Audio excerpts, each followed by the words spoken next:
अस्सलाम वालेकुम YouTube family, कैसे हैं। चलिए आज हम चलते हैं शकरकंद बनाना। शकरकंद बहुत सबको नहीं मालूम है, इसको गंजी भी कहते हैं, लेकिन ये शकरकंद कही जाती है। चलिए मैं जाती हूँ। शकरकंद मैंने वॉश कर लिया है, इसको अच्छे से वॉश कर लीजिएगा क्योंकि इसमें धूल मिट्टी ज़्यादा लगी रहती है। तो मिट्टी की वजह से नहीं तो ये बहुत उसका जायका हो जाता है, ख़राब हो जाता है। अच्छे से खूब अच्छे से वॉश करिएगा।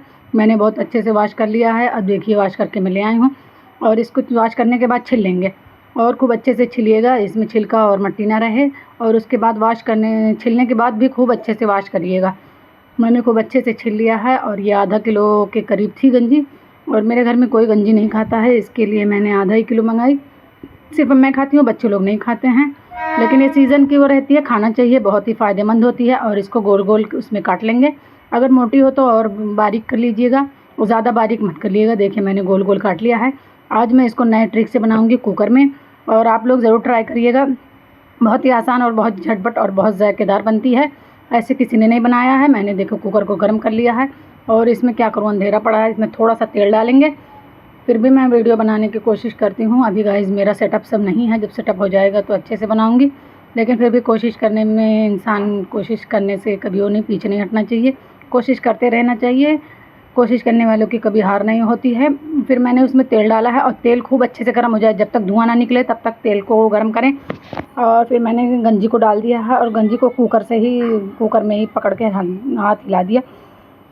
इसको खूब अच्छे से ही मिक्स करें। और मिक्स करने के बाद थोड़ी देर के लिए इसको खूब फास्ट तेज़ आंच करके हाई फ्लेम पे करके खूब अच्छे से पकाइएगा। और इसमें देखिए मैंने थोड़ा सा नमक और शक्कर डाल दिया है। इसमें क्या होता है कि इसका जायका और अच्छा बढ़ जाता है, इसमें हल्की सी नमक और शक्कर डालने का। और फिर इसको मिक्स कर दीजिएगा। मिक्स करने के बाद और तेल खूब अच्छे से खूब ज़्यादा गर्म होना चाहिए, जब तक धुआं ना निकले तब तक इसमें गंजी नहीं डालने का। इससे क्या होता है कि भाप नहीं बनेगी। और मैंने देखिए शक्कर को और नमक को दोनों को मिक्स कर दिया खूब अच्छे से। ऐसे घुमाइएगा कि सारा एक दूसरे में मिक्स हो जाए, नहीं तो कहीं कहीं मिक्स होता है, कहीं कहीं नहीं होता है। फिर मैंने थोड़ा सा पानी डाल दिया। देखिए पानी डालते ही जैसे ही वो धुआं निकलने लगे, कुकर को बंद कर देने का।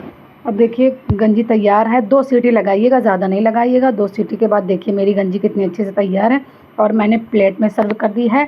और देखिए कितने अच्छे से मैंने वो किया, ट्राई किया, बहुत ही अच्छे से ईज़ी उसमें वो गल गई है। यूट्यूब फैमिली ज़रूर बताइएगा कमेंट सेक्शन में कैसी वीडियो लगी, और ट्राई ज़रूर करिएगा। फिर मिलेंगे नेक्स्ट वीडियो में, तब तक के लिए खुदा हाफिज़। दुआ में याद रखिएगा।